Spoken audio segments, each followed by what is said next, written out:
The documentary you're about to watch is the most important documentary I've ever made. This story is far bigger than Tommy Robinson. This is about the weaponisation and the politicisation of these buildings. Court buildings across the West. The Royal Courts of Justice, ironically named.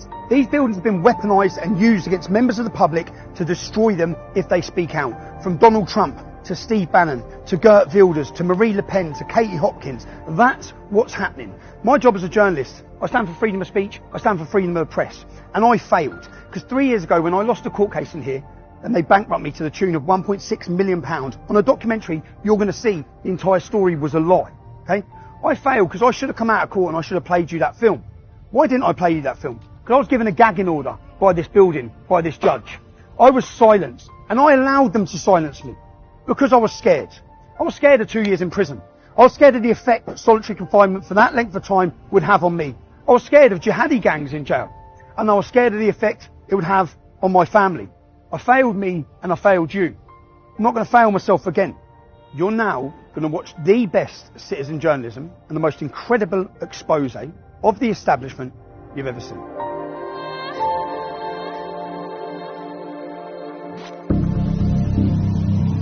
The news is how we find out what's happening in the world. It's how we form our opinions. Opinions based on facts. That's the key. Facts. Facts should be delivered to you by journalists based on the truth. But what if what they're delivering you isn't the truth?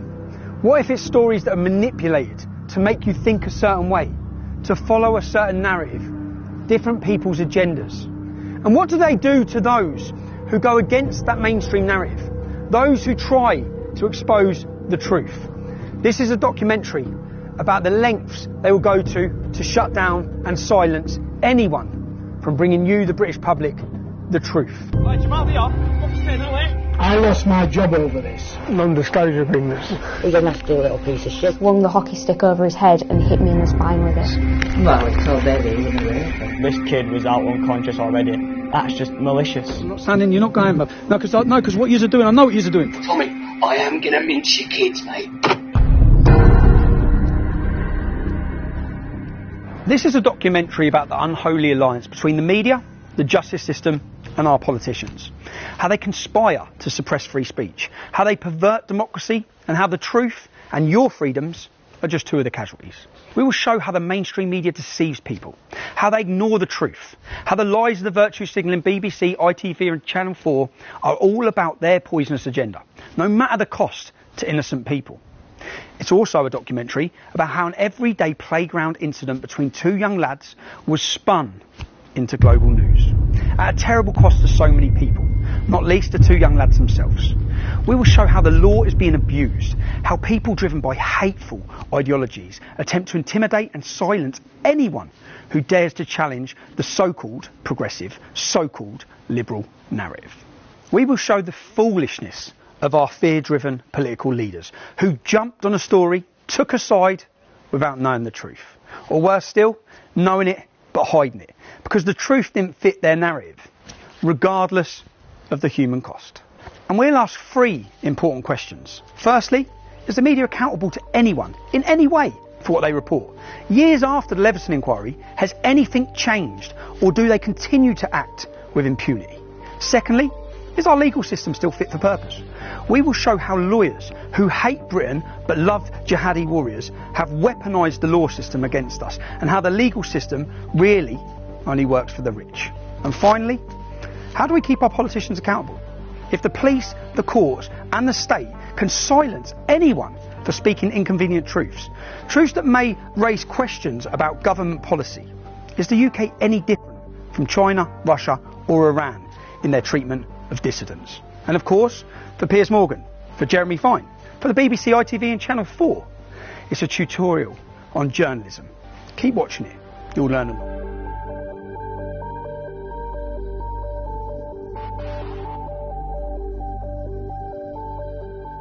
Our story appears to start and end in a brief playground incident at Almondbury Community School in Huddersfield. A playground scuffle. One boy poured a bottle of water on another child. The school dealt with it, and that should have been that. 3 weeks later, however, a video clip of the incident surfaced, and within hours, with the help of lawyers and the ignorant rantings of ITV's Piers Morgan and the BBC's Jeremy Vine, it was made into a global news event. And the lives of so many people were turned upside down. Such playground incidents happen every day. So why was this spat between two boys transformed into global news? Well, one of the boys was white, and the other a Syrian refugee. At which point the truth of the matter was buried beneath an avalanche of agendas and opportunism. Within hours, the Race Hate Brigade was sharpening their blades. Clearly, when somebody comes from Syria, fleeing Assad's regime, coming to a place like this, when they get treated that way, that's an issue. And the whole world is looking at us.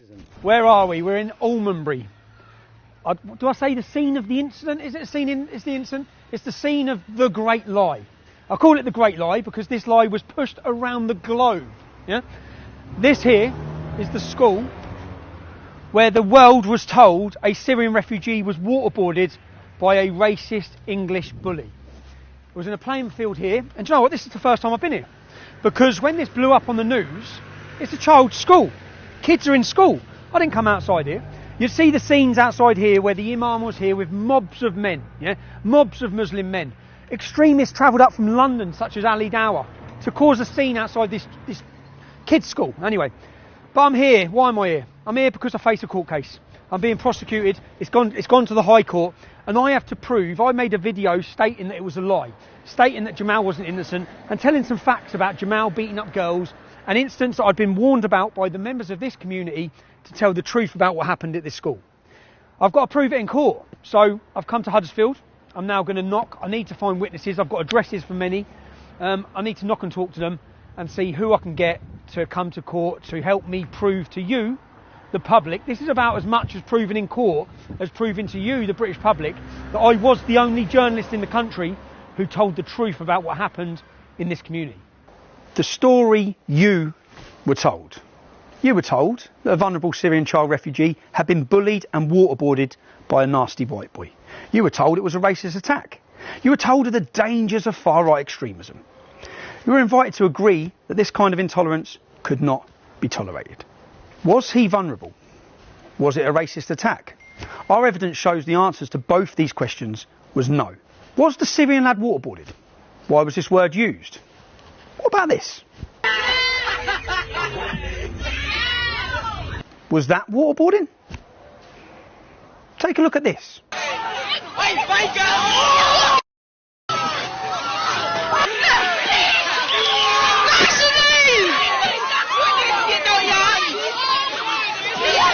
It shows a group of non-white children beating up a white girl.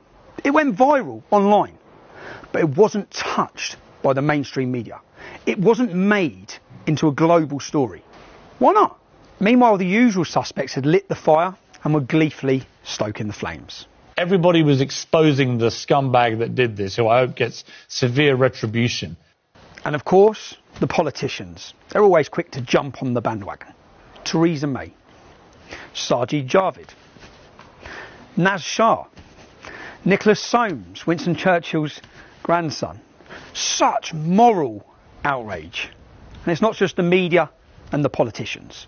In today's Twitter and Facebook driven worlds where celebrities and groups compete to virtue signal, most of them driven by the warm feeling they get by expressing their moral outrage, or by fear. The fear of what might happen to them if they don't. Everyone who's anyone pumped the Bailey Jamal story. Boxers, Lennox Lewis, Huddersfield Football Club, celebrities from across the globe. Let's have a look at all of the celebrities and blue tick brigades who pumped the Jamal story. And here are some of the people who pumped the story you watched earlier of the white girl getting beaten up. Sadly, whether it's politicians, celebrities or other groups, none of them are wise enough or pause long enough to ask whether they have the whole story, to check the facts, to find the truth. But why let the truth get in the way of such a good story? And this story was just too good a story. Two lads in a playground scrap is not international news. But racist white thug waterboards helpless Syrian refugee, boom! Racism can't be tolerated, beware of the far right. That's their kind of story. We'll hear more about the militant left later, but they clearly weren't going to miss out on this.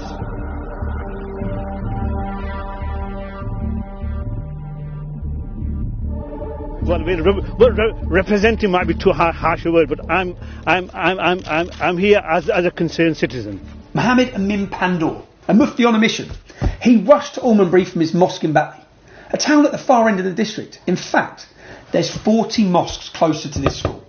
But perhaps Mufti Pandor had his own agenda. You see, his little brother, Councillor Shabir Pandor, is the leader of Kirklees Council in Huddersfield, and they were having some pretty bad news days at that time. By the way, Mufti Pandor, he's the same guy who ordered the Islamic mob to come to the school in Batley and demand the sacking of the RE teacher who showed a cartoon of Muhammad in a discussion about free speech. Look at what we do as a community, and you'll understand our stance. So what has happened is totally unacceptable. Yeah, and we have made sure that the school understands that. The teacher has been suspended. The teacher has been suspended.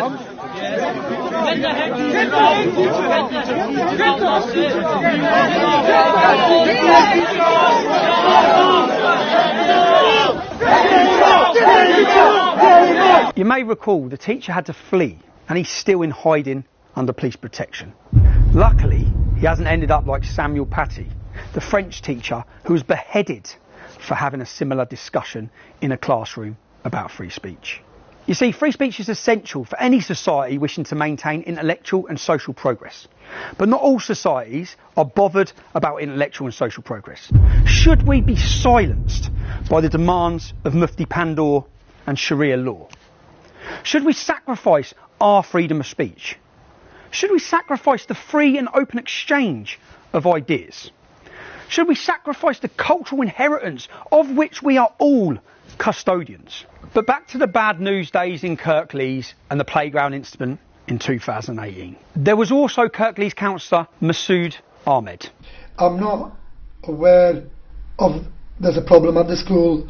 That's something obviously I need to find out in terms of that if there is a problem at the school, and that is something I will definitely be picking up. Now, some of you may remember this. My colleague is going to explain what's going to happen next, right? Am I being arrested? I am being arrested. Causing a breach of peace. I've caused a breach of peace. I'm being arrested. But the content of what you're Can we just say streaming. The content of what I'm streaming, I'm being arrested for breach of the peace. I'm being arrested for breach of the peace. You've all watched this. You've all watched this.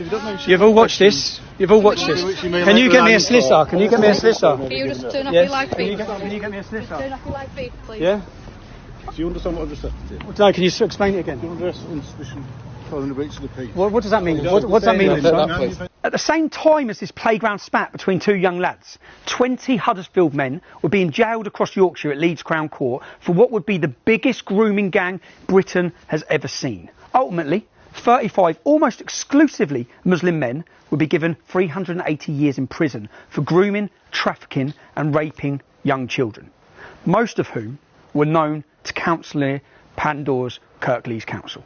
Mufti Pandor travelled for half an hour to rabble-rouse a gang outside the school gates over this playground incident, when within a couple of mile radius in Batley, police have arrested a further 99 men in relation to historic sex crimes. So far, 32 have been charged, including one Ibrahim Pandor, 41 of Batley. That makes it the highest destination of grooming gang arrests anywhere in the UK. We googled to see what Mufti Pandor has said about these grooming gang atrocities. Nothing. We googled to see what Councillor Masood Ahmed's condemnation. Nothing. In fact, we can't find the condemnation from the Mufti's brother either, Councillor Shabir Pandor, leader of the council. Just one statement from him, reported in June 2019, telling the National Working Group of Child Sexual Exploitation Response Unit that his authority had moved forward. That's it. They've moved on. Never mind grooming gangs, gang rape of young children. All these men seem to be far more concerned about what happened in a playground at Almondbury Community School, or about cartoons of their prophet Muhammad.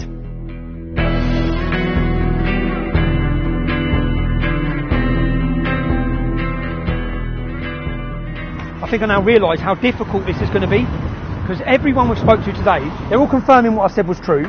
Everyone's confirming what Jamal was like, including school staff. But as soon as I mention this camera, as soon as I mention court, I need someone to come to court, they just totally silence straight away. No one can have said that. No one can have said this. You jump in, it's raining. But I'm realising how difficult it's going to be, but I have got an idea for that now, after today. So, but first stop McDonald's, yeah? Let's go to McDonald's because I'm starving. It's been a long day. Yeah, I see you on YouTube. Yeah. See you. Smaller in real life, isn't it? Nice to see you, man. Nice to meet you, bud. Shall I offer you a drink? No, I'm fine, thank you. Cheers, though. Sure. Yeah, thanks, man. Very nice to see you. No, thank you, bruv. Hello? Steve, how are you, mate? It's Tommy. How are you? I'm good, mate. All good.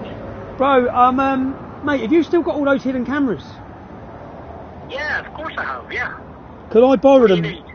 Yeah, but when I say borrow them, can I borrow? I'm going to need to take them for weeks because I've got so much to do. It's a long story. I'll explain when I see you. But I'm in a bit of a situation. I need some hidden cameras. This is not a problem. I'll put some kit together for you. That's it. So that's the idea. The idea is, I've got a friend there, Secret Steve, who has all sorts of cameras. Yeah, he's a private investigator. I need to show the public everything that I've heard today. I need the public to hear and know the truth. I need them to know how much they've been lied to by the media about what happened in this town.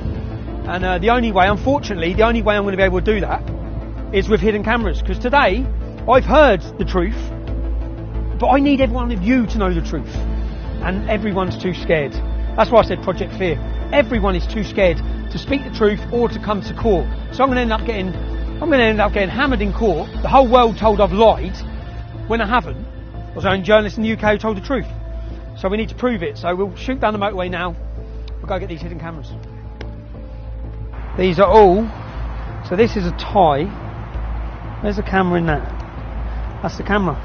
Mad, isn't it? It's the camera there. You've got everything here. Cameras, glasses. I don't wear glasses, so that's going to be awkward.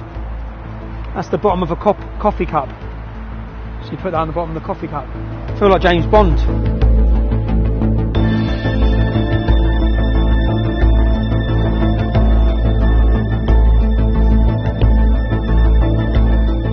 This today, that's the camera. I'll have to take this off, but it doesn't matter because apparently this records all the audio, records everything. That's the camera, and I feel a little bit dirty doing this, but it is the only way I'm going to get people to speak. And then I need you to hear what I hear. The idea that people would maraud the streets looking for him was appalling. The fact that the video itself,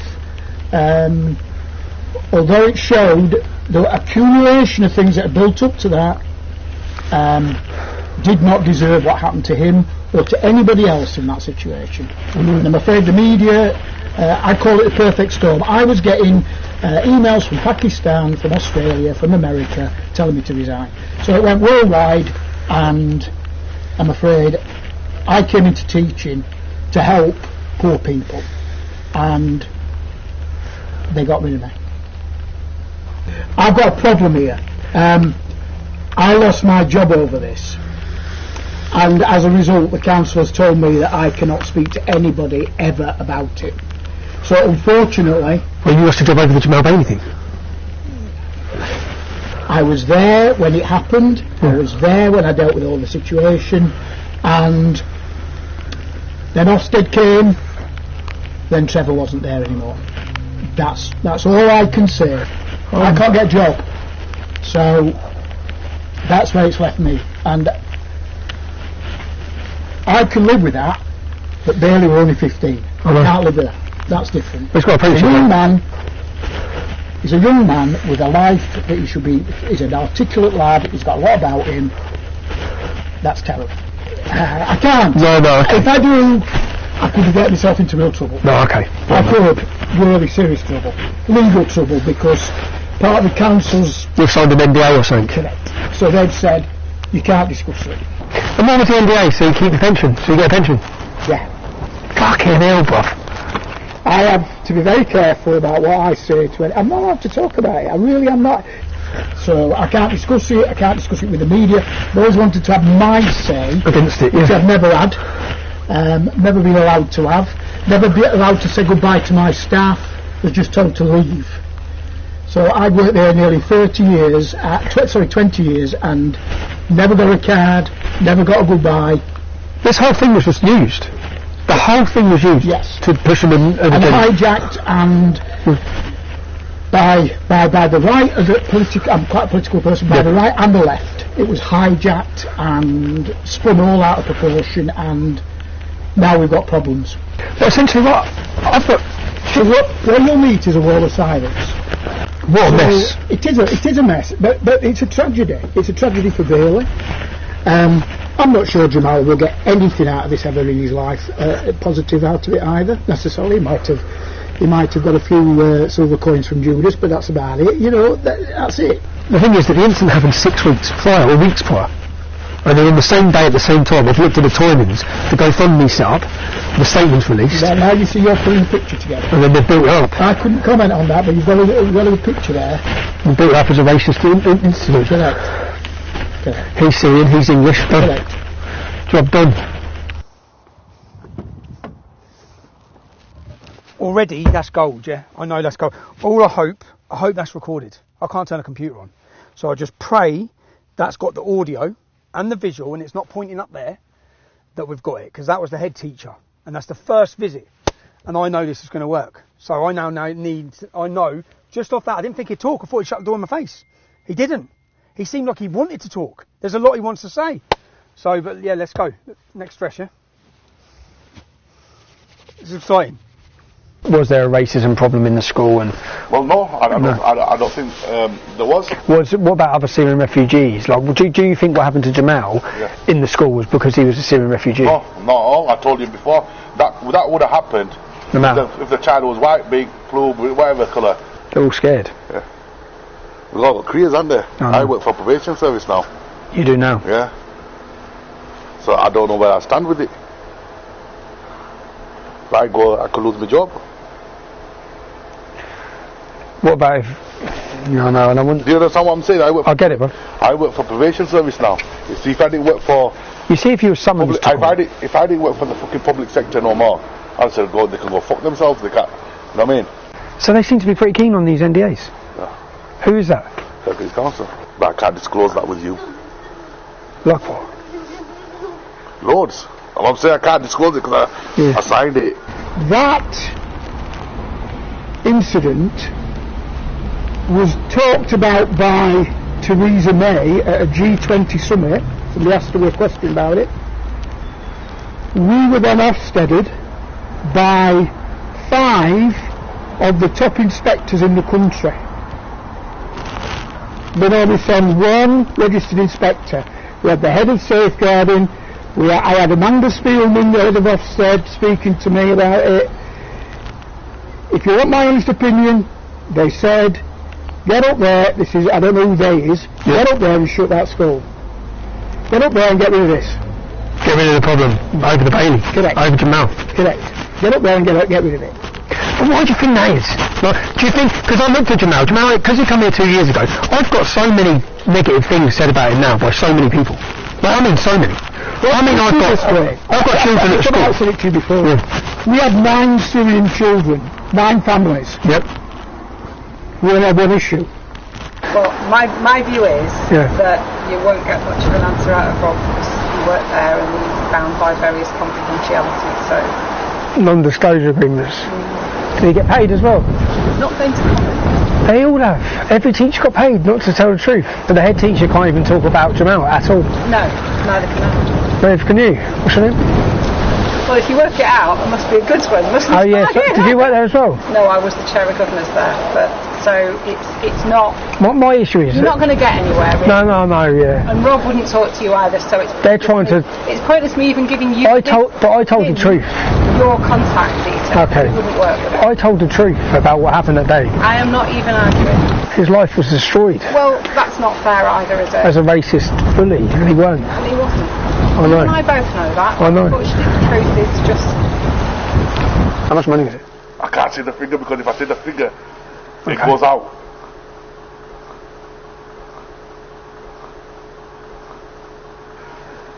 Because, mate... 18. I've just found out... Well, the head teacher's told us already that he was blackmailed and threatened. I've just found out of Kumar, he was paid £18,000. Paid... He said, I can't say... Shh. I signed. I was paid. I said, paid what? He was paid money by the local council so he can't tell the truth about what's gone on in that school. They've given everyone non-disclosure agreements, from school staff to governors, and Paul Kumar to get £18,000. He's not even involved. If you live here, if you live in this area, your tax money, he's got 18 grand. What must the head teacher have got? He must have got 6 figures. How much money have they spent on this lie? We put in a freedom of information request to Kirklees Council to find out exactly how much they had spent of taxpayers' money to get the silence of their staff. They didn't answer the first request. They avoided the second. Only when we sent them legal letters, because they have to by law answer these questions, did we get our answer. They had spent over £250,000. Nearly £275,000 of taxpayers' money was spent making people remain silent. But they've spent money silencing everybody, so no one can ever, this is forever, once you sign that agreement, no one can ever tell the truth, while they pushed this manufactured lie that destroyed lives, schools, communities, everyone's life. I've seen life after life after life, person after person's life destroyed, while the council, your local council, Kirklees Council, give away hundreds of thousands of pounds to make sure that the truth can never be told. I can't believe it.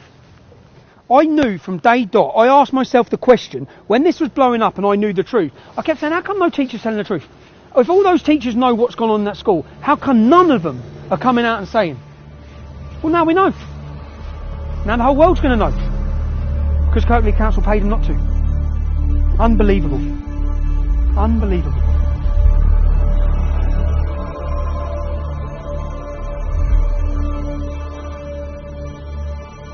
Jamal was in your year? Yeah, he was in the same year as me. What was Jamal's attitude like at school? He wasn't very nice. He called female teachers bitches. He just didn't really have respect for the female students, to be honest. Yeah, basically we were in a PE lesson and we were playing hockey with a teacher called Mr. Cattell, and I had taken the hockey puck off of Jamal because I was on the other team and sent it to the other side of the room where my teammates were, and I then turned around and just felt a really sharp pain in my back, and he'd swung the hockey stick over his head and hit me in the spine with it. Do you think there's any way that could have been an accident? No. It knocked me to my knees. It knocked you to your knees. How long had Jamal been at school when this happened? About 2 weeks. I've had lasting injuries from it. It's caused me to have severe pain in the top of my back, and I'm on medication for the pain. Still now? Yeah. Did Jamal get in trouble for this? Not that I'm aware of. First, I want to apologise to anyone I've been forced to record with a hidden camera. Sadly, people are terrified to tell the truth because of the potential consequences. But the truth still needs to be told. Do you remember of any incident specifically with Jamal with girls?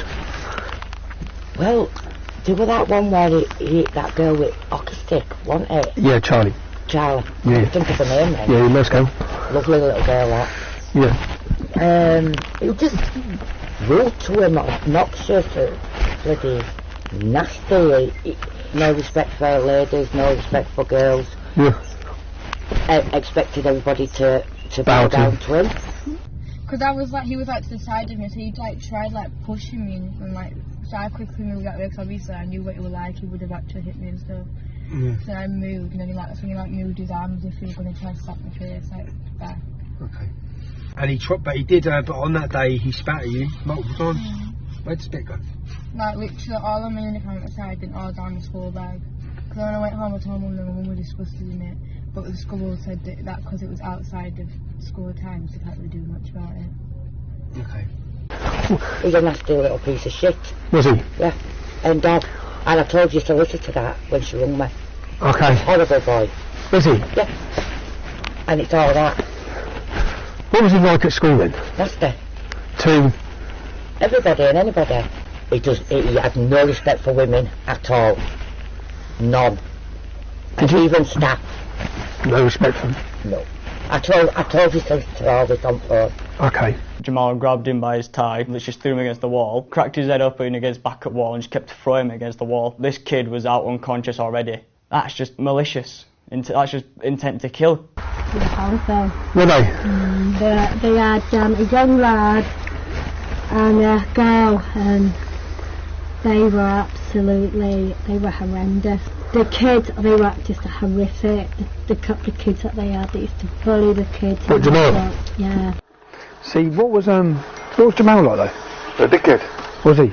He came to isolation a few times. He wasn't perfect child. No. He was portrayed. Well, you know what job I did, don't you? He was in isolation. Yeah. Yeah. In isolation loads of times. Was he? Yeah. What was he like though? Troublesome child. Yeah. He used to make up fucking stories.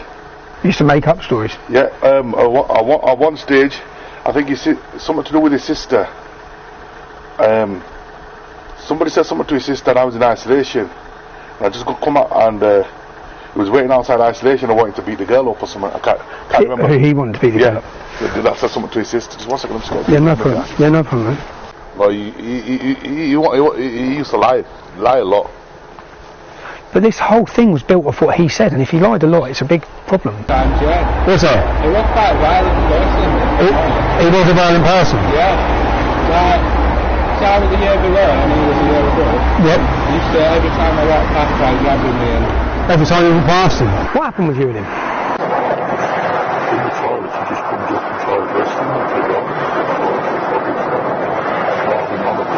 What was that over? Nothing else. Every day? But when you saw him? He just attacked you?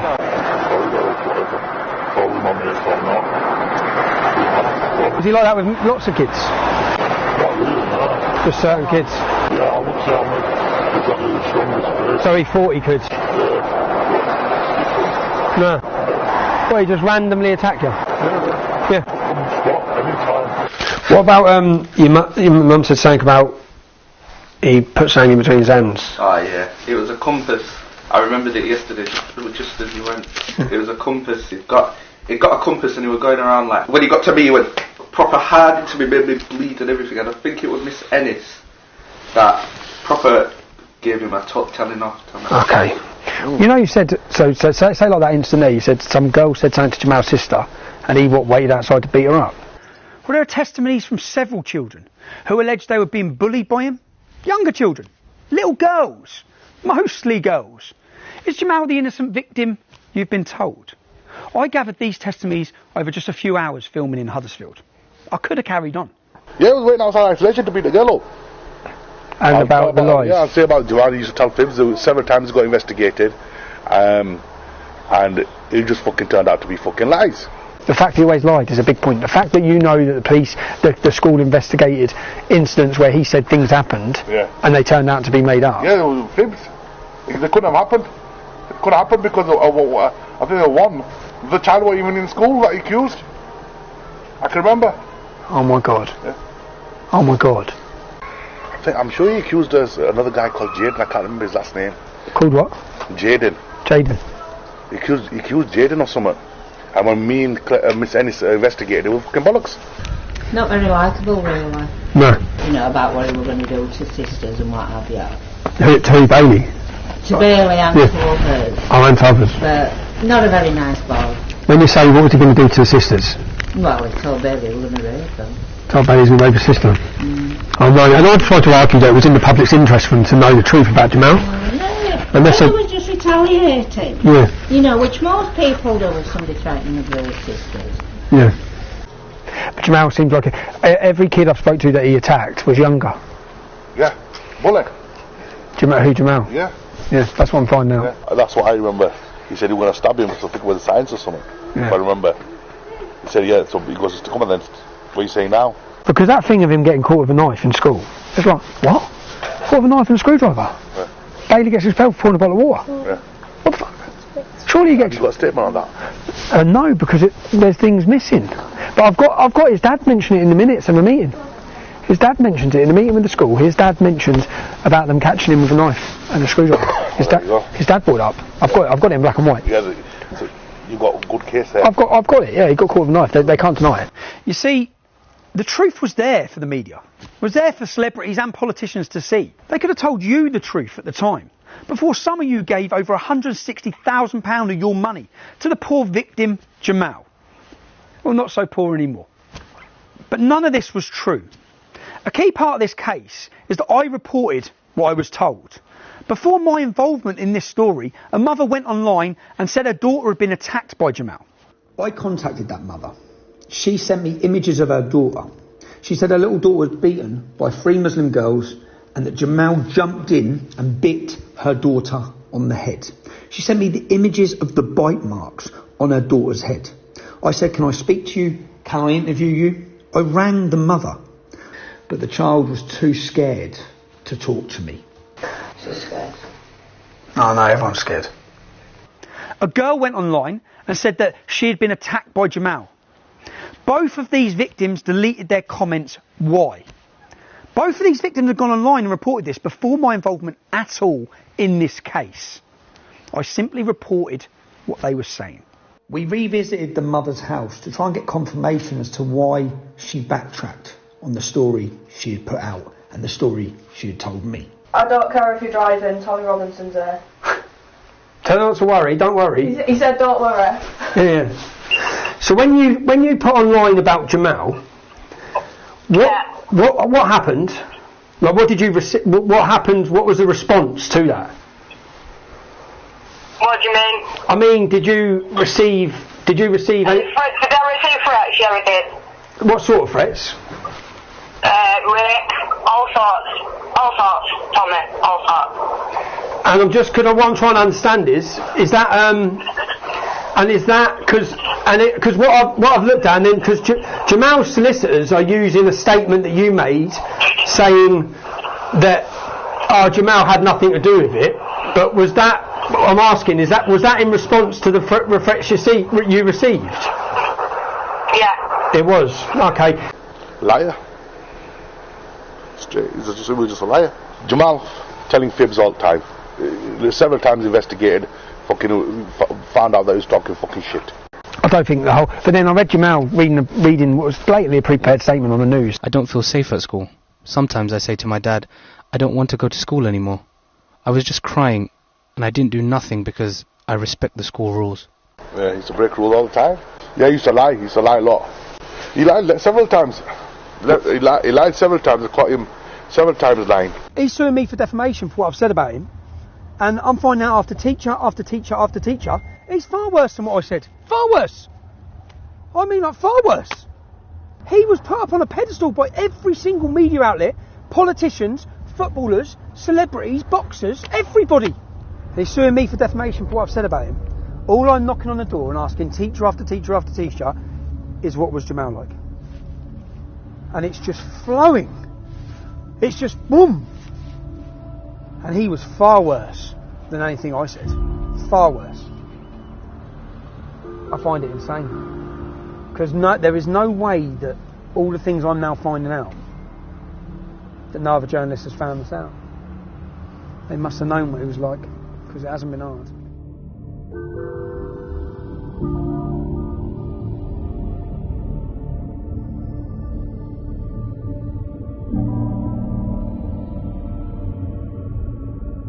But I would portray Paul Bailey was disgusting. It really was. Cool, because that's what I spoke to loads of people who said, no, Bailey wasn't a bully. No, he wasn't. He wasn't racist. His mum had a bit of a gob, don't get me wrong, because they used to live up here. Yeah.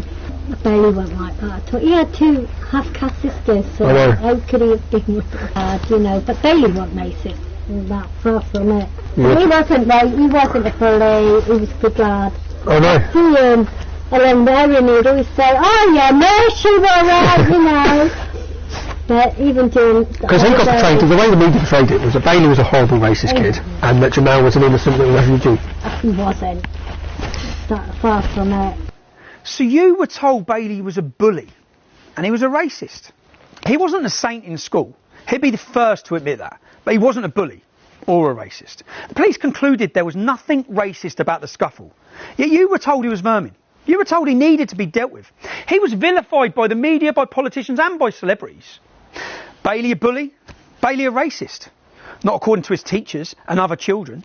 Not according to his head teacher of his school. He was a 15-year-old kid, and he would have been, could be, have a great future. He's a very articulate lad. He's got a lot of issue about justice. Yeah, I think, I could have seen him being a lawyer or something like that because he has that in him. Really? Yeah. And he would stand up for his peers in school where he felt things were. Yeah. He would do that. I just want to tell the truth about Bailey. Yeah, well... His life was destroyed. Well, that's not fair either, is it? As a racist bully, and he won't. And he wasn't. I know. And I both know that. I know. Unfortunately, the truth is just... But Bailey didn't even get to sit his GCSEs because of this campaign of hate, this perversion of the truth. What about Jamal's broken arm? Which the world was told was because of bullying. That was a lie. School incident reports record that he had been punching a much younger child in the face while holding him in a headlock, and he was pushed off him, fell and broke his arm. The police considered the incident to have been dealt with properly. I think he picked, and I don't know who, somebody pushed him to get him off. He started calling my mum a white fat bitch and stuff, and then he He started calling you my mate a white fat bitch. a white fat bitch. And then I went up to him, and then I chucked a bottle at him, and then he put me in a headlock, and then my mate pushed him off me. And I believe that's how he broke his arm. Yeah. So he had you in a headlock. Yeah. So he physically assaulted you. Yeah. You said he called your mum a white bitch. Yeah. Is that sort of terminology he uses a lot? Yeah. There are all sorts of misconceptions, like the fact that he had a broken arm. I've got two independent witnesses, Taryn. No, he hit a year 8 kid. And another kid in year 11 stepped in and said, "What are you doing?" Pushed him over. Broke his arm. Who he had in a headlock. It must have been just start of year 11, put this kid in a headlock. One of my friends wasn't having it, didn't like how he was behaving, grabbed him and just threw him off him. Like anyone do break up a fight, they just throw him off him, but this wasn't a fight. This was an all-out brawl, one-sided, completely one-sided, because this kid had no match against Jamal. Just threw him off him and he landed on a curb. How big was the kid? Jamal was in year 11. Yeah, half the size of Jamal easily. Okay. I know he was 12 and Jamal was 15. But it was kind of half size-ish, kind of up to shoulders kind of thing. Yeah. But he still had no match against him. And my friend just grabbed him, threw him off him, and he landed on a curb. That was it. So I've read it reported by Jeremy Vine and in the newspapers that that was an incident of Jamal being bullied. No, exact opposite. He was bullying this kid. So you see, people thought that was all part of it. But that's, do you know why? Can somebody be thrown to the floor with a broken arm? But do you know why they thought it was part of it? Because the solicitor said it was. No, well, that's not true. That genuinely is not true. I could even name it. I won't. But I could name the child in year 8 that he did it to, and I could name the child in year 11 that stepped in. So someone stepped in. Because basically, the school was a pretty good place. Kids had good values. So if you saw a bigger kid hitting a little kid, you'd step in and say, "What are you doing?" Get off him. And we even had it where... Do you know what he said to the year 8 kid? No. Called his mum a white slag. Yes. Now I've got that on camera as well. Now you say it, yes, he would have done that, and that would have been incredibly provocative for him. Even in his statement to court, Jamal claims they were forced to relocate from Huddersfield for their own safety to a different part of the country. Really? Because the records say there was no racial motivation and there was no threat at home. That's what the records say. And this is why the authorities, they refused to move them. And while all this was going on, records also show that his dad, Jihad, his dad's name is Jihad, he'd threatened to kill himself if the rest of his family weren't brought in from Syria. It's not surprising that some authorities expressed concerns that Jihad Hijazi was trying to manipulate the system to get what he wanted, including better housing. You were not told the truth, the whole truth and nothing but the truth. You weren't told anything approaching the truth by the mainstream media. And in Jihad Holy War's statement to the court, Jihad said that he wished he had died in the war with his family rather than go through what happened at Almondbury Community School. Really? He wished he was dead and all his family were dead rather than go through this school playground incident. Listen to the clip again. Say now then. Nothing. Say now then.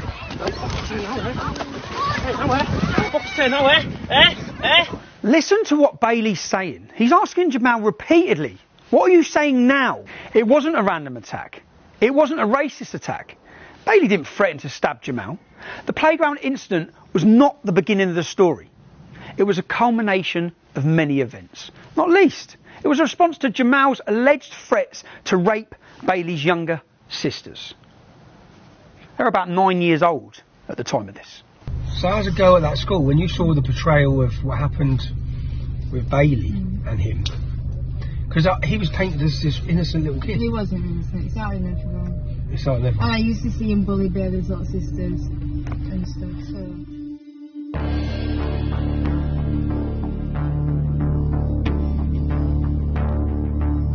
Everybody was exposing the scumbag that did this, who I hope gets severe retribution. I hope his parents take action, right? Never mind anything else. What are you producing here with this vermin doing what he's doing here?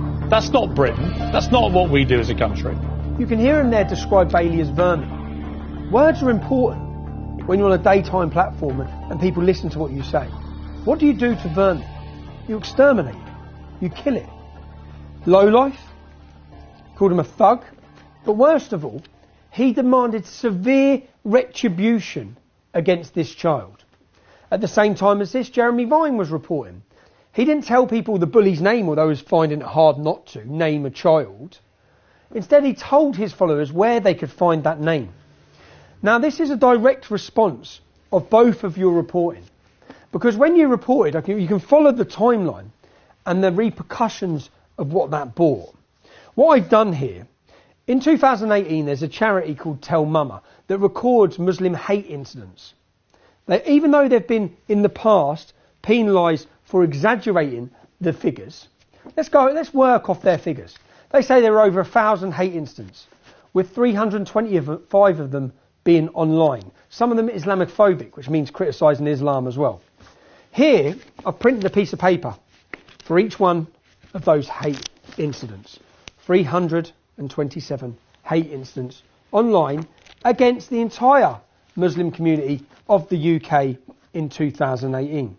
The 325 Islamophobic comments, they're the ones you read about on the news every day. They're the ones people in jail for. They're the hate incidents the media keeps shoving down your throat. So each piece of paper here represents a hate comment aimed at a child after a playground dispute. I want to read these now. Piers, you demanded severe retribution. That's what you demanded against this child. Let's see if you're happy with some of this. I pray someone rapes you and your whole family while you watch. Fuck your mother, fuck your love, the Syrians will rape your family. If I saw you, I would rape you to death. You'll be raped by the Fallujah group. I hope your mother will not be racist when she is raped. I'm going to bum your nan alive, then dead her again. And the threats of rape, all of these threats of rape, imagine being these children. Imagine being a 15-year-old child living in Huddersfield with your little sisters. Muslim men are jailed in the biggest scandal in the history of our country for mass rapes in that town. And then you're receiving and you're reading these messages. You're going to die. You're going to fucking die. We're going to strangle your mum, your dad, your friends. I'll kill your whole family. I can't wait to find you so I can slit your throat. You're the person who should be killed in those ISIS videos. You, your parents and your whole family have to be burned. Do everyone a favour and fucking off yourself. Looking at you makes me want to commit suicide. Go commit suicide, you oxygen thief. Jump off a bridge, bro. Do humans a favour and kill yourself. We don't want you and you don't belong in this world. Again, imagine being that child reading them. Piers, is that severe enough for you? This is a mental health record for Bailey McLaren. Bailey was referred to Luton CAMS by Luton and Dunstable Psychiatry Liaison on the 31st of December 2018. Reason, patient involved in incident in Huddersfield and has been relocated to Luton with family. Patient unable to cope with not returning home and has taken an overdose. So this lie, this narrative this agenda, which comes before anything else, by the politicians, by the media, that was pumped. This child, it doesn't matter. His life didn't matter. You know, if he killed himself, no one would have cared. We wouldn't have heard condemnation from any of the politicians or from any of the media. No one cared. Because everyone, from start to finish in this story, is collateral damage, so long as they have the narrative. And Piers, you have a son. You have children. Demanding severe retribution against a child for a school playground dispute is unforgivable. You sit there and you preach. You preach against us. You make your accusations against me. Never have I labelled Muslim children as vermin. Never have I demanded my followers to commit severe retribution against anybody. And this is what the media, the politicians and the celebrities created, aided and abetted by the left-wing activism and the selective indignation of Islam. Hypocrites out there might say, who cares? That's what he deserved, right? Imagine for one moment if I had incited violence against a young Muslim lad in the reversal of this situation. And you see, in a district where a generation of young girls have been raped, these threats are far from empty. What do you think, if you were working in the school at that time, what do you think what the media done? I think the media fucking blew out of fucking proportion and weren't fucking waterboarding at all. I know. But then the media run that Jamal was being bullied. Like, you see, he used to complain that he used to be bullied. There was another, I think, Kirkley's guy that came, that Jamal said somebody gonna knife him or something. I think that should be on record. Yeah. I think when we investigated, I think it was a lot of bollocks. I'm gathering that by reading the school records. That he made accusations, and then when they're investigated, and there were a lot of bollocks. It lied. Yeah. Now, ITV, Piers Morgan, you used your platform to incite hatred of a young child. No time for facts or the inconvenient truth. Surely you must have known the truth, because within a few hours of the story breaking, I was receiving dozens of messages from parents, pupils and staff saying there was much more to the story than met the eye. So I did what any journalist could have done, should have done. I asked questions. Were you just being lazy? Was it willful blindness? Or are you just incompetent, Piers? And the BBC's Jeremy Vine. To you personally, was it clinical cowardice? After all, you didn't reveal the white boy's name. You just told everyone where to find it, on Twitter. Were you afraid of being sued? Although it wouldn't have been the BBC licence fee payers picking up your legal bills, would it? Or was this your Pontius Pilate moment? Condemning a child whilst washing your hands of any responsibility?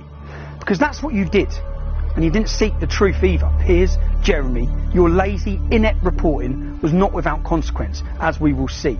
You incited hatred, you succeeded.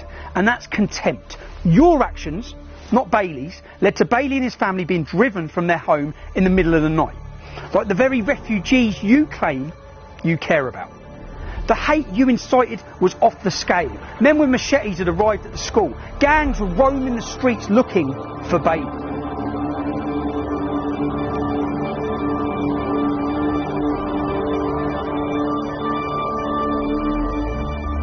West Yorkshire Police told Bailey's mum that the terrorism threat had been raised to red. They had intelligence of people coming from Bradford to get Bailey and his family. Rather than deal with the threat, they moved Bailey and his family to a place of safety. So, whilst one child had the support of the whole country, had the support of the Prime Minister, Sajid Javid, the local football club, everyone rallying behind this child, £160,000 donated to him. The other child, in this incident, his family were driven from their home. Threats, groups of men looking for him, ready to commit violence against him. And the police stopped the mum. So the police took the family, the police went and got the family to get them out of their house through imminent danger. And they were taking them to relocate them here. Let's have a look. The Night Inn. This is the accommodation that Bailey's mother, with two 9-year-old sisters and children, were being relocated to. This one-star hotel, where rooms are rented by the hour, next door to a brothel. The imam, who brought a mob of men up to the school, he has 3 mosques within a stone's throw of where we're standing now. Bailey's mother, through her sense, looked up this hotel, saw it was owned by Muslims, read the reviews that it's a prostitute racket drug hole, yeah, and got out of the police meat wagon with her children to take them to safety herself. But this is where Kirklees Council were housing those children and that family. This is the most Muslim populated area of Leeds. That family were taken to so-called safety, yeah, surrounded by mosques in what is a Muslim ghetto, yeah, which is why I'm getting bibbed and going to cause a scene now. We went to see from neighbours what it was like at the time of the incident. I think it was a BMW X5, and there were about 6 Asian lads in it, and they threatened to firebomb the house. God. Yeah. They also they threatened to shoot her. To shoot the mum? The mum. They threatened to rape kids. Well, they come outside and done all that? They shouting and screaming. Shouting and screaming. Stuff like that. Well, I saw the video because a neighbour had shared it, and then I saw on the Yorkshire Live them making Bailey out to be really horrible and that Jamal was a poor little victim, and it wound me up. So I commented on it. The victim wasn't a victim, he hit me in the back with a hockey stick. And then within the space of 2 hours I had about 250 comments saying that I was lying, that I must have been excluded from the school because I'm a liar. Just horrible comments like that. None of them believe in me. And did you take the comment down?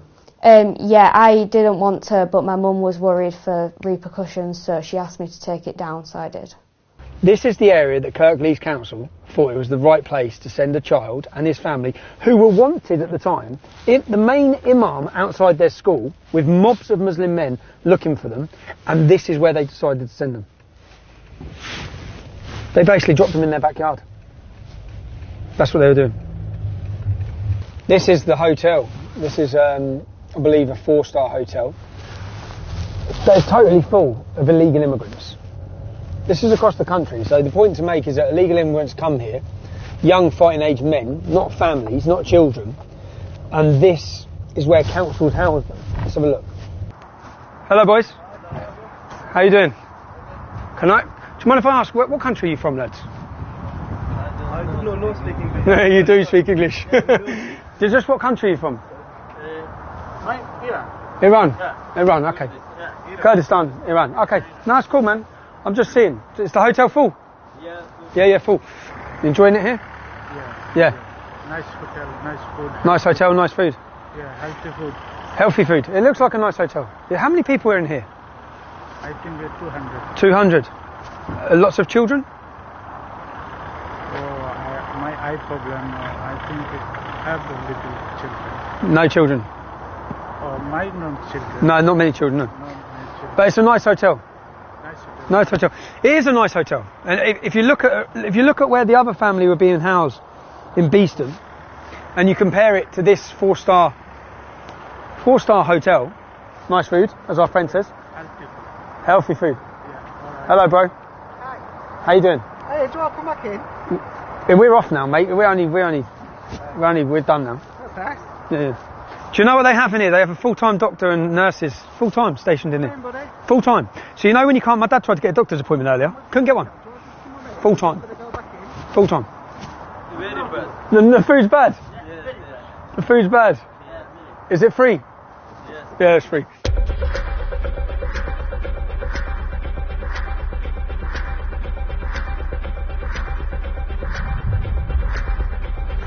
They closed that school. As soon as the media and all that died, they sent in chief inspectors of fucking Ofsted. We knew they're going to fail it on every fucking thing they can think of. I had governors who had friends in the media who tried to explain to them there's a lot more to this. All of that and the Ofsted and, the whole shebang, but it was never picked up. Apart from my reporting, there was not a single media statement giving the other side of this story. The staff knew, other pupils knew. They could have exposed the lie. Why didn't they? The incident, I always call it the incident. Yeah. The incident has reoccurred, it's come to my door they said you can't talk about it because you've got a non-disclosure agreement. They're not satisfactory. So that was the reason they triggered it. They were either not free to tell you the truth, or they were terrified of the consequences. And that's for so-called journalists. Some can't find the truth. Some won't tell the truth. And some, they're afraid of the truth. But me, as a journalist, it's my job to present you the truth. If you want my honest opinion, they said, get up there, this is, I don't know who they is, get up there and shut that school. Get up there and get rid of this. You see, when the media and politicians decide to kill a story, when they decide to hide the truth from you, they'll do whatever it takes. They shut down the school. It's gone. Everyone lost their jobs. You see, once this lie about a racist attack had gone global, the truth could never be allowed to come out. The real truth, that a young Syrian refugee was struggling to fit into his new environment, was problematic. His allegedly abusive and violent conduct towards teachers and children was allowed to run unchecked. Why? Did the school authorities turn a blind eye rather than be accused of victimising the boy, of being racist towards him? They stayed silent. The truth may have triggered accusations of racism or sparked discussion about immigration policies.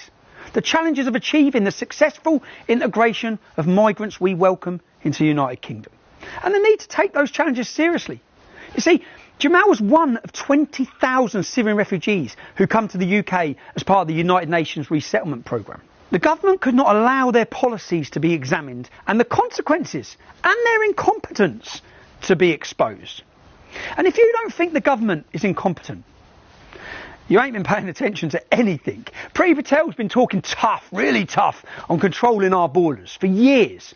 And yet we have boatloads of illegal economic migrants being escorted across the English Channel and put into these luxury accommodation at your expense. This ineptitude does nothing for the refugees who come here legally, who we welcome into England. Refugees who are trying to integrate and make a new life here. And who was the community's rage directed at?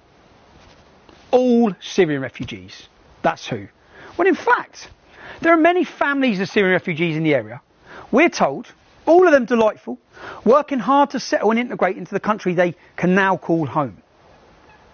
I spoke to multiple refugee families.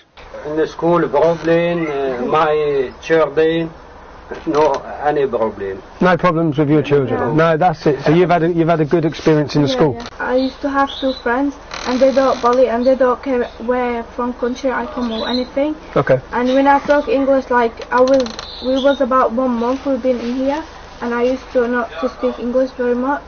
So they used to tell me how to speak all that thing, and now I'm in year 8 and I know how to speak English and I made more friends. Okay. And now like I'm fine. And you're fine? Yeah. And then no problems? Yeah.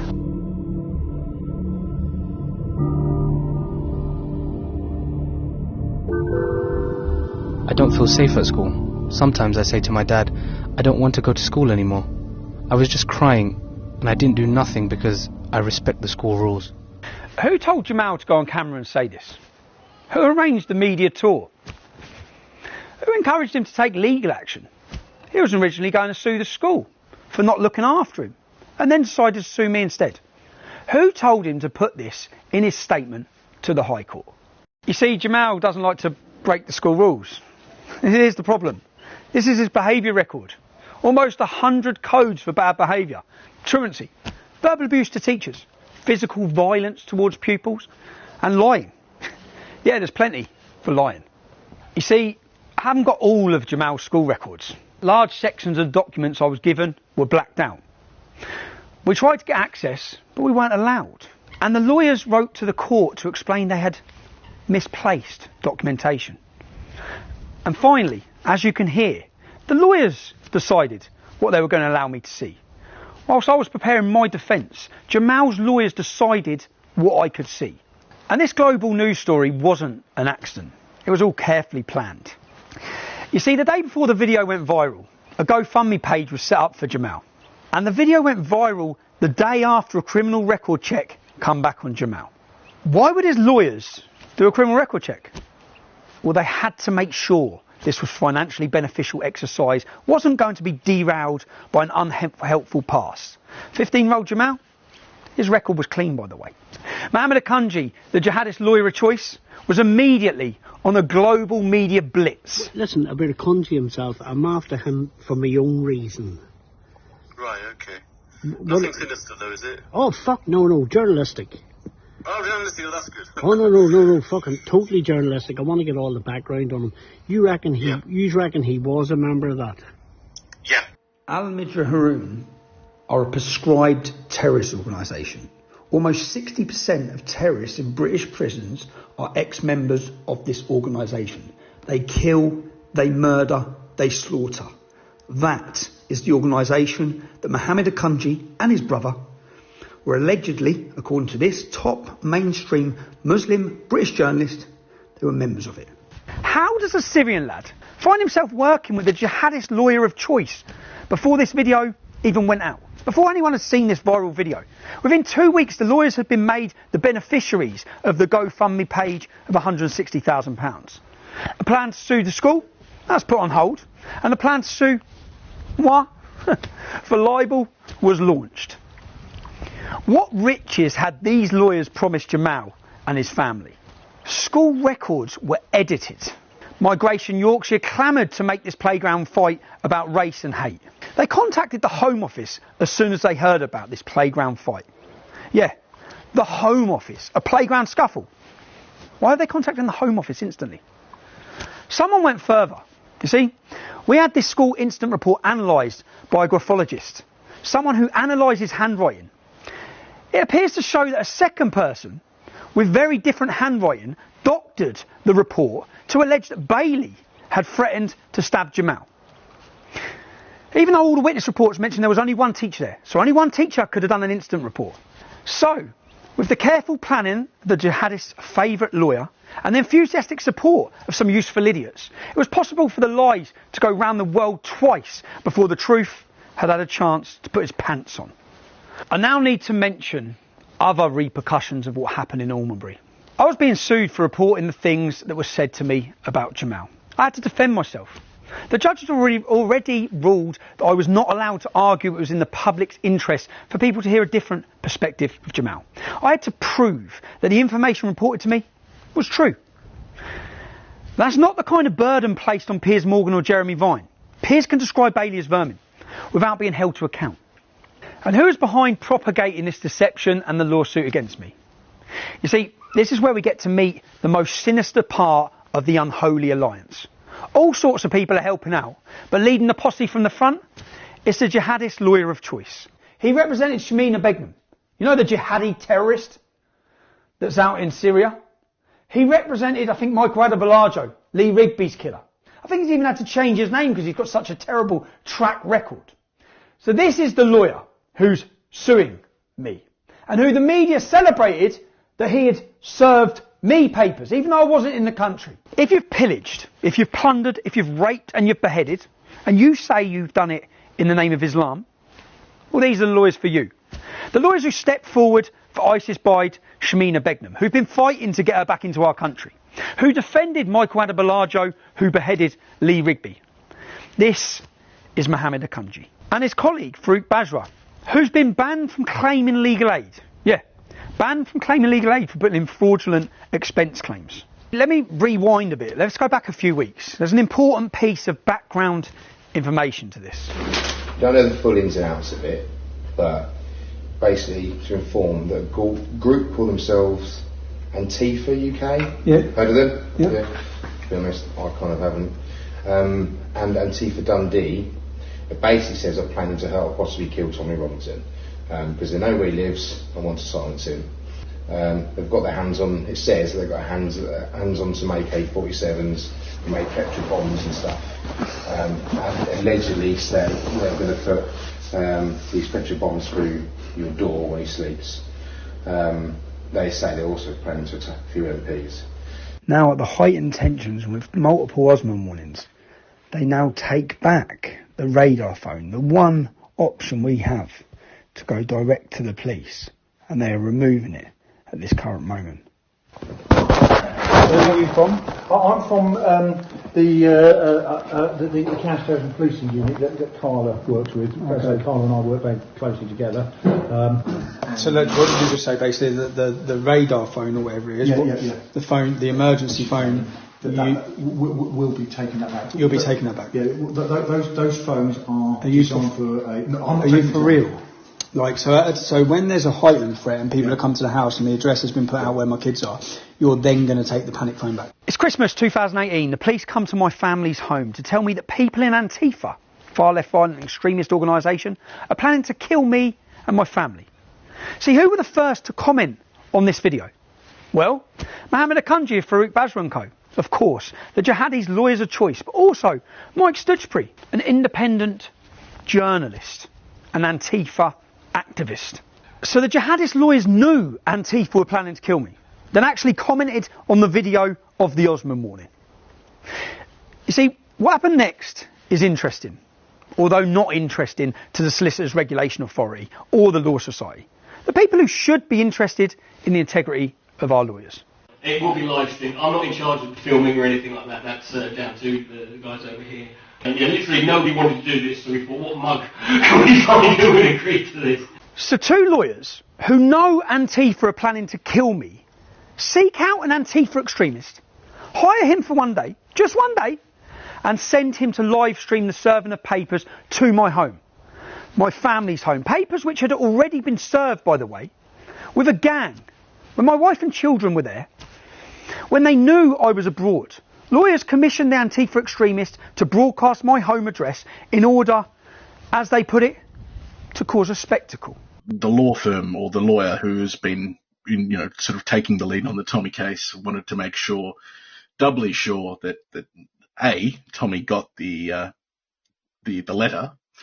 Actually went out two different ways, and he wanted to make a bit of a spectacle out of it. And this is all very amusing. A group supported by Mike Stutchbury came to the home that my wife and children were in on a Sunday afternoon when I wasn't even in the country.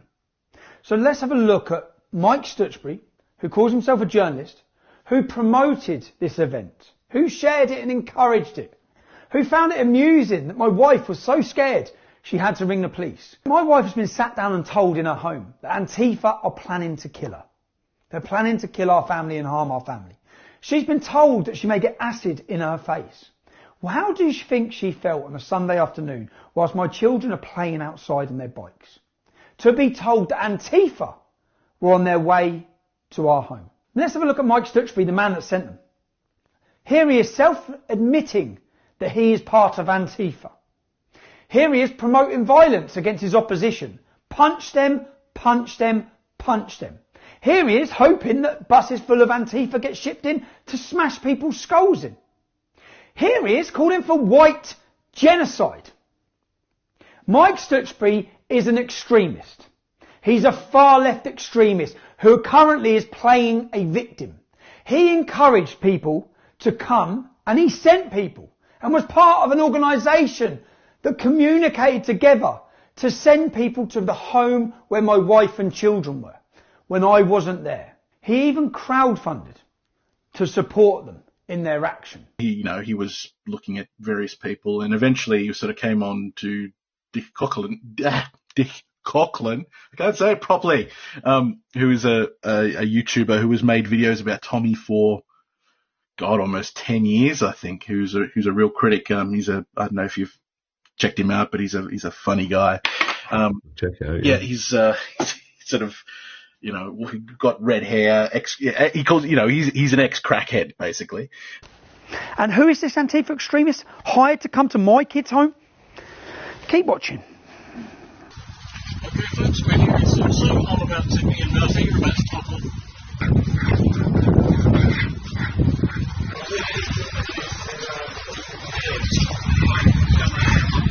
I went up to where number and they said, right, we'll take that from him, we'll make sure he gets it. And later that night, the Antifa extremists hired by their lawyers had a message for me and my children. And on that note, on that happy note, oh, by the way, Tommy, I am going to mince your kids, mate. Let's have a look at the man that they sent The man that you can see the Muslim lawyer handing privileged documentation, giving this man my children's home address. That's what he done. Fully aware of the serious danger my family are in. And he hands them my children's address. They then come to my children's home. My wife gets a phone call. My children run off the drive. They lock themselves in the house. They ring the emergency 999 call for the police to come. They press panic buttons. They need support because Antifa are coming. They came. They told the Muslim lawyer. He's fully aware they're coming to live stream where my family are. They live stream and dox the name of the road.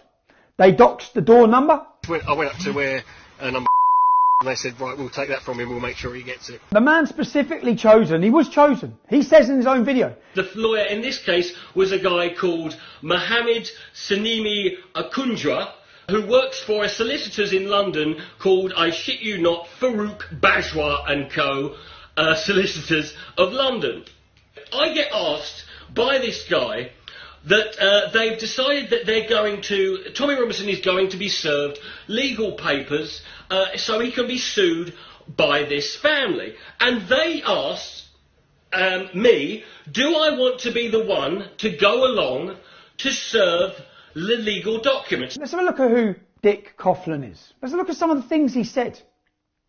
Here he is promoting hatred against black people. Serious, this is a crime. The comments he makes are a crime. Here he is promoting hatred against Pakistanis. Here he is singing a song promoting anti-Semitism. Singing a song about lampshades being made out of Jewish people's skin from the Holocaust.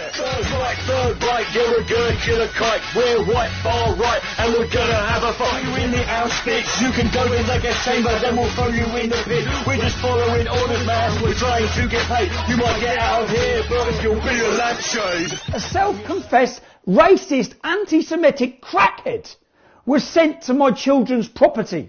He talked about raping my wife in her skull socket. He talked about my children being fed through a meat grinder.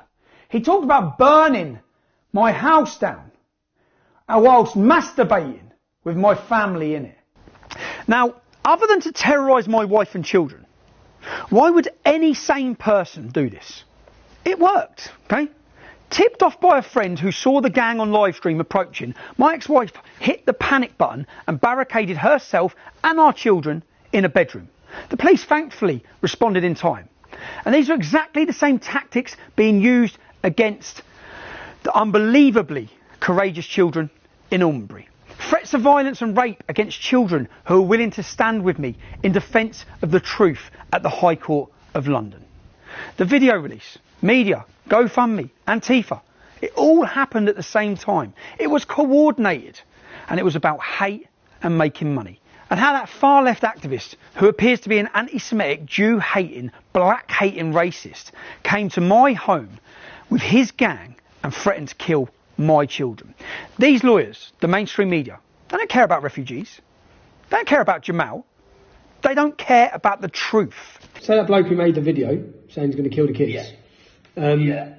Can you, if you didn't do it, I know 100%. Give a statement. I know I was there. Okay. Give a statement about that. She complained about it. She contacted, we'll remember, it would have been the liaison officer at the time, to ask if he was arrested. I found out his address and I gave you all the information for him. So even now, say now, looking at that, can he be arrested now then? I don't know what happened with the previous report, because when we search on our system that we currently use, it probably got buried. I can't see any crime report that was linked to it.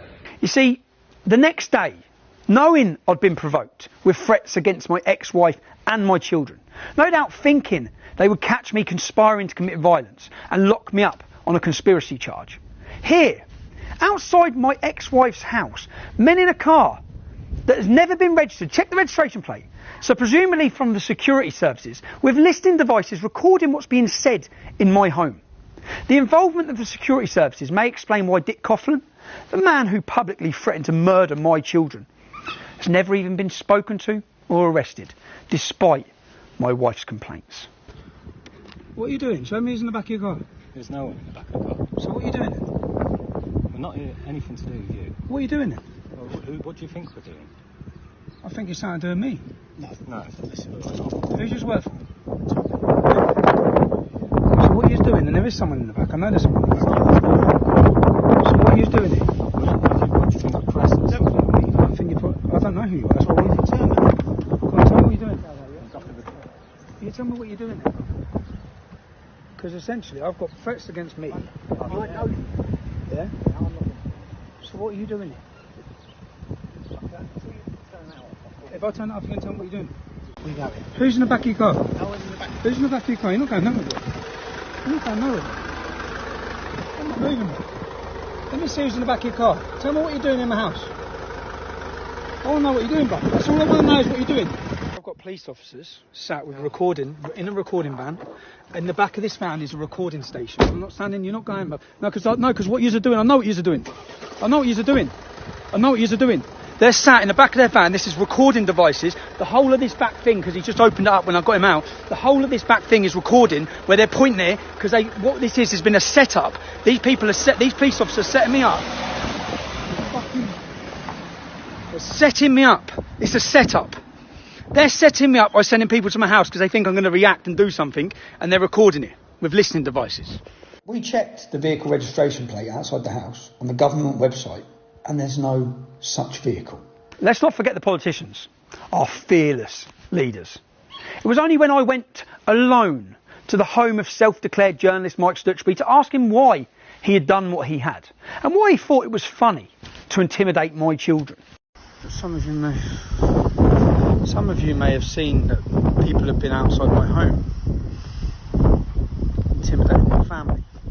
The difference is, when they come to my home, 5 men come to my home. I'm on my own. I've had to move my children, who are scared and upset, and people encouraged people to participate in coming to my address. One of those such people who... It was only then that the fearless then Deputy Leader of the Labour Party, Tom Watson, steps forwards, ignoring reality completely. Every major social media platform other than YouTube has taken down Stephen Yaxley Lennon's profile because of his hateful conduct. Late on Monday night, Yaxley Lennon turned up at a journalist's home, banging on the doors and windows, demanding to be let in. And after being escorted away by the police, he returned at 5 a.m. and continued his intimidation. The incident was live streamed.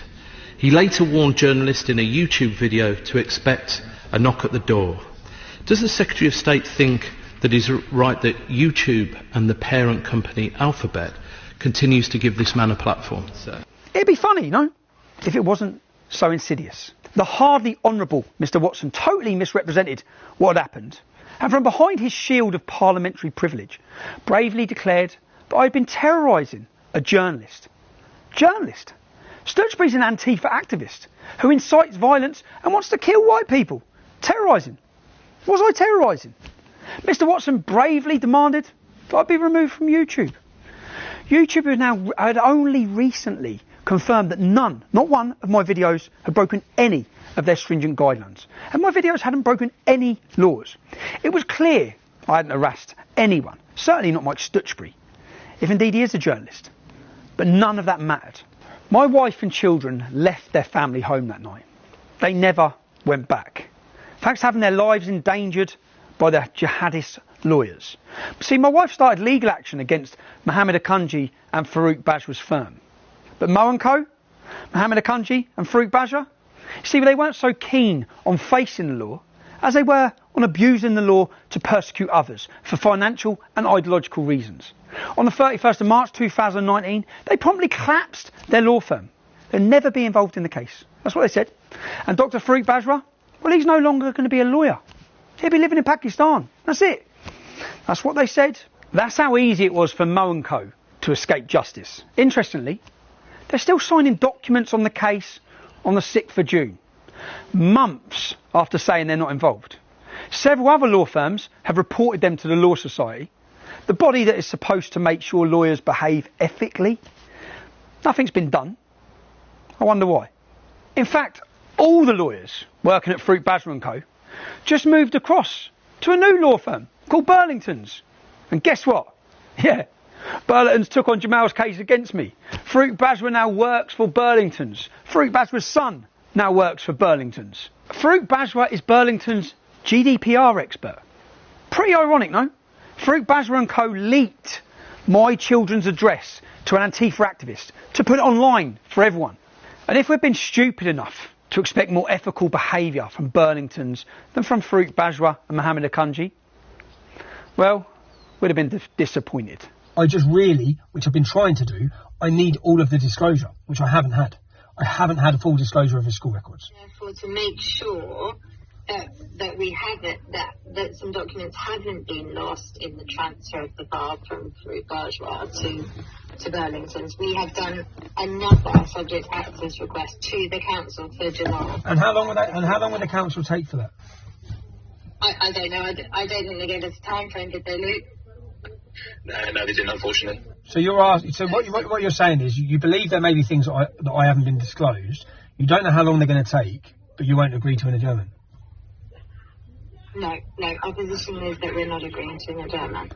Those are my instructions. Because my concern, and serious concern, is the safety of the witnesses, and it's a genuine. And if you, I don't believe for 1 minute that Mohammed Akunji or Farouk Bajwa give a shit about any of this, or Jamal. Yeah, I generally don't think they do. And this is. I'm just going to say, Farouk Bajwa and Mohammed Akunji have nothing to do with this case. This is my case. How come then? To anybody from Farouk Bajwa. How come then Burlington started this thing. How come Farouk Bajwa signed a form 3 months after he left then to do with this case? It's absolutely. It was. If that was the case, it was before I gave the undertaking, and he wasn't involved in this case at all. He signed a form dated June. In June, he signed a form, and the date on that form that he signed is June. He left this case in March, apparently. How come? Well, if you send it through to me, I'll have a look and I'll give you an explanation as to why. I'm not quite sure what form you're talking about. No, you'll see it on my documentary. Okay, so when you send me what you decide is relevant, yeah, how am I going to know what you've cut out? Well, I suppose you wouldn't. I wouldn't. Does that seem fair? If the information is not relevant, then what harm could it do in me having it? But it's not about harm, Stephen. It's about privacy. For the last 3 days, since you received videos so that you become aware that I have video evidence that's going to prove my case, since that point, my ex-wife and my children, for the last 2 days, have had police at their house because they've been receiving threats. On top of that, pictures of my ex-wife have been put online by the same people who are in bed with Mohammed Akunji. Then, 2 days ago, Mohammed Akunji doxed my mother and father's house.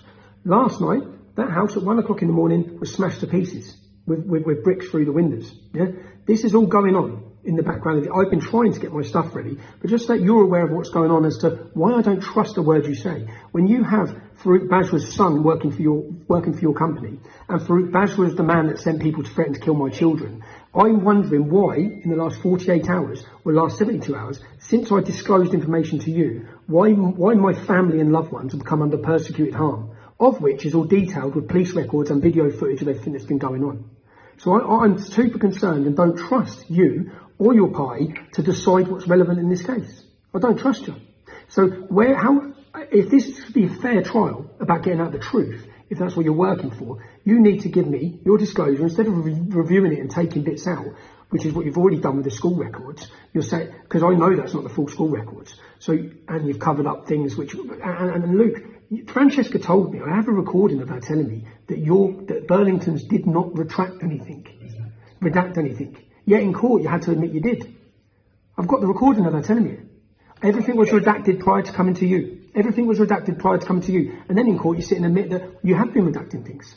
So forgive me, it's just lie after lie. This is Burlington's lawyers losing documents that they're supposed to send to me and deleting things that they don't want me to see. Misplaced. How do you misplace documents that were electronically filed on their case management system at Farouk Bajwa & Co, then passed over to Burlington's? All of this is because they're sharing it. And all of this is to put pressure on me in the weeks before it. and all this. And this is a country. I guarantee you this is a country. A country working with resistant hate. The account that's put it on is resistant hate. Yeah? Resistant hate, who a country hired with Dick Coughlin to send to the House before. They're like his little minions. So now he knows that it's going to land on his lap, the whole lie that they've told, and this is the actions they use. They can't play the man, so they play the kids and the family. You don't need to be scared, Sonia, because they're doing this. Yeah, they just called me and said goodbye. Yeah, I know, babe, but they're purposely just doing that. They don't got my number. But when they're doing this, they're just doing this to try and cause me shit and make you worry. So I know it's easier said, but you don't need to worry. Yeah, they're doing this so that I don't beat them in court. That's why they're doing this. Yeah. And Because they do know where we live. No, mate. Danny Barker rang me saying if anyone turns up to the house, just ring him and he'll come in a minute. Yeah, he will, mate. Yeah, oh, mate. Alright, cool. Oh, mate. Alright, cool. Yeah.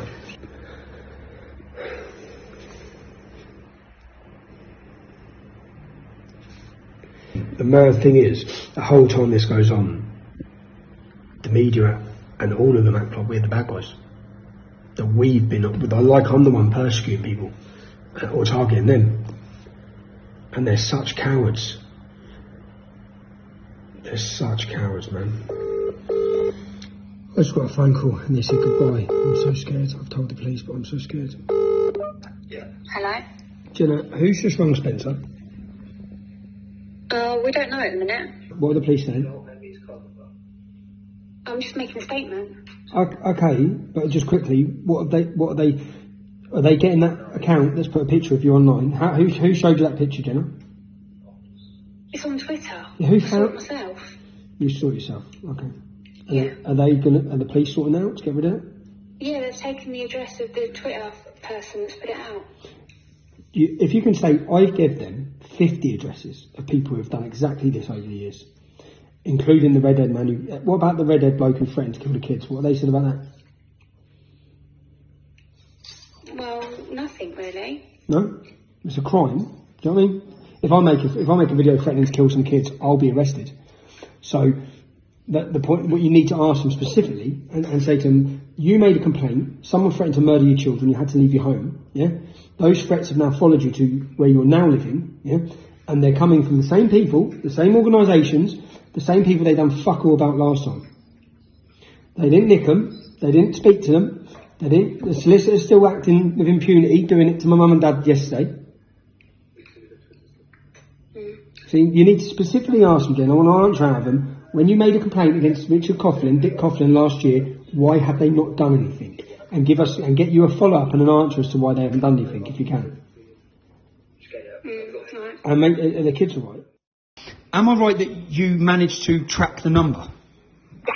So you know who made those phone calls to her and We know where the number came from, yep. And who that phone was registered to. So that's what, obviously we cannot prove. Well, I at that time I wasn't able to prove who. I only could say where the number came from.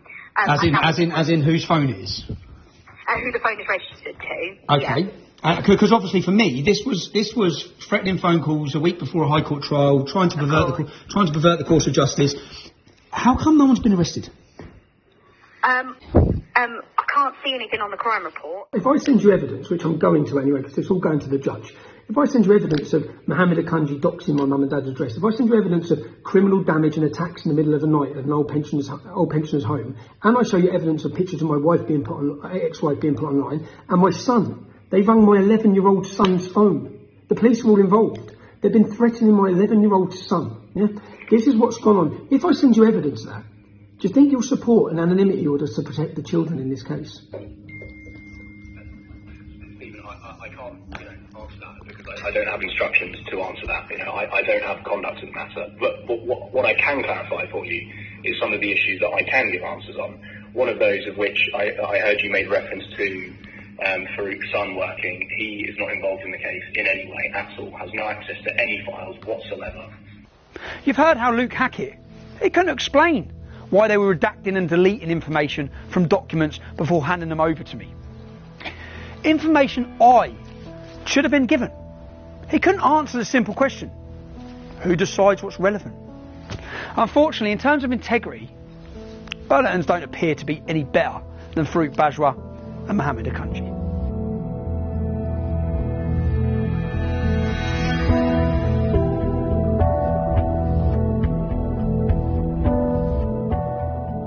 You see, I was told he'd violently attacked a girl. I was told he'd attacked someone as part of a gang. And I was told he'd threatened to stab someone. In fact, Jamal had violently attacked more than one girl. And we presented the evidence to the court, including the testimony of courageous children who came to court.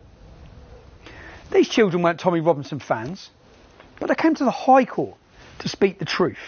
So let me just look at one of the pupils that come to court and testified. This young girl wasn't a supporter of mine, didn't support my politics, but she still came to court and testified. Let me have a look at her school record and read what her teacher says about her. Charlie is a very mature and hard-working member of the Forum. She has been an absolute pleasure to have in the Forum. She has represented the Forum in the school council and in various events across the school throughout the school year. She represents all that is positive and exciting about studying at Almonbury. Charlie is now currently studying law at university. Why would this girl lie, randomly lie, before I was involved? Why would she then travel to the High Court of London and commit perjury? Because that is what the judge has found, that she's made it all up. And Jamal, the Syrian refugee, the one with multiple lies on his school records and behavioural disciplinaries everywhere, well, he was telling the truth. That is what he found in this case. Why would a mother post images and send me those images of her daughter beaten black and blue? Why? For what reason? Why would the staff lie? Why would the head teacher lie? Why would every single person who was recorded covertly lie about what Jamal was like? 12 different people lying about what Jamal was like. Why? You see, the judge has really helped us out here. The judge says people can lie for reasons that make no sense. Sometimes for no reason at all. He could not readily identify any explanation for why some of these people were prepared to do so and lie. He concludes the alleged assaults, they never happened at all. Despite Jamal's school record, which you've seen, the judge states the claimant's record is overwhelmingly positive. He acknowledged Jamal has a record of lying, but decides on this occasion it's Jamal who's telling the truth and everyone else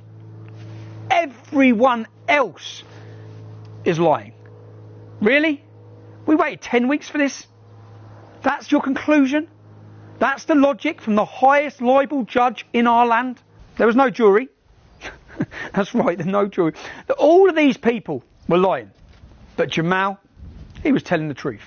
Jamal, who could only find his dad, Jihad, to speak for him. Not a single teacher, not a classmate, not a friend, not a neighbour or a support worker came to court to support Jamal's version of events. Jamal, who says he only broke the rules a few times at school, and even then, it weren't his fault. His school record suggests something very different. I want to be clear and fair to Jamal. He denies every accusation against him, completely and utterly. On the day the 5 courageous children appeared in the dock, giving testimony against Jamal. Jamal didn't even show up in court that day to face his accusers. Neither did the press. The press actually left court when the witnesses stood up to give their evidence in my defence. It's alarming to think we have this kind of intellect at the top of our judiciary.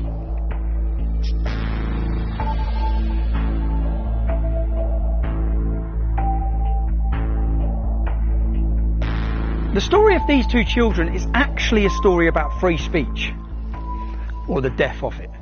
It's a story about how the mainstream media is more interested in pushing an agenda than giving you balance and truth. How it continues, despite Leveson, to act with impunity. Is the media held to account for what they report? Have Piers Morgan or Jeremy Vine been held to account? No. It's a story about how the law is being manipulated and exploited by the far left and Islamists to destroy the lives of anyone who speaks out against the accepted so-called progressive, so-called liberal narrative? Or about the poisonous influence of Islam's Sharia law in our society? Is the law fit for purpose? No. And it's a story about our government and judiciary's disdain for free speech and the truth, and the lengths that they will go to in order to silence dissent, especially with its new and increasing powers. Is our government being held accountable for its actions? No. Is the judiciary independent of political influence? You've seen all the evidence. You decide. Whether you agree with my politics is irrelevant. When dissent is crushed, free speech dies, and governments move one step closer to tyranny. The lawyers know the truth. Even Jamal's father, Jihad, he knows the truth about his son. They all knew the truth and were using Jamal to further their agenda, regardless of the consequences for Jamal. They continued to pursue the case, which incidentally has caused my divorce and bankruptcy. My ex-wife had to choose between her marriage to me and the safety of our children. I'm glad she chose our children. We're still best mates. You see, Jamal's lawyers told me very early on, if I apologised and paid them 50 grand, they'd drop their case. If you're watching this, you know the decision I made.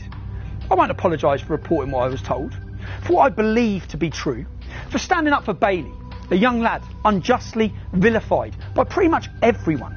But in silencing dissent, are the media and our government any different to the governments they criticise so much? China, Russia, Iran, immigration, COVID, Brexit. If it doesn't fit the narrative, you will not hear the alternative view. And where else have we seen this? Where else have the media, politicians, police and social services hidden for truth for decades, fearful of being called racist? Grooming gangs. That's where. A cover-up of such horrific cost to thousands of young girls in towns and cities across our country. And nowhere worse than under the stewardship of Councillor Shabir Pandor's Kirklees Council. You see, hiding the truth doesn't protect community cohesion. It does the total opposite. It undermines trust in public institutions. It stokes resentment and conflict in our communities. Tragically, those who lead us don't seem to have the moral clarity or courage to speak the truth. They cause the division that they're trying to prevent. People ask me, was it worth it? Yeah, it was worth it. The truth is always worth defending. I'm still here. If you were born in the United Kingdom, you've already won the lottery of life. An inheritance from our parents and grandparents of freedom, equality under English law and democracy. If we allow ourselves to be silenced, that inheritance is rendered worthless. What legacy will we leave for the children and grandchildren who come after us? None of us can afford to let free speech die. We cannot and we will not be silenced.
So you've seen, I'm being sent to jail, I'm being prosecuted for showing you the truth. Nothing else. I didn't lie, okay? They've lied, continually lied. Now for the Attorney General to bring a charge against a member of the public for contempt of court, it has to be in the public interest. I say the Attorney General, this is not the police prosecuting me. In fact, the claimant in this case is not asking for me to be prosecuted. His lawyers are not asking for me to be prosecuted. The Labour government's Attorney General is the one attempting to send me to jail. Now, for it to be in the public's interest, you're a member of the public. You've just watched this expose. Is it in your interest to lock me up for 2 years? How can it be? Let the government know, let the Attorney General know by signing the petition at www.truthontrial.co.uk to let them know you don't support the imprisonment of journalists for reporting facts to you, the British public. Who knows what the future now holds for me? The one thing that gives me a peace of mind if I'm in prison or even if the worst happens is knowing that my family have stability and have security. If you can support them during these times, the link is at www.helptommy.com. I really appreciate your support.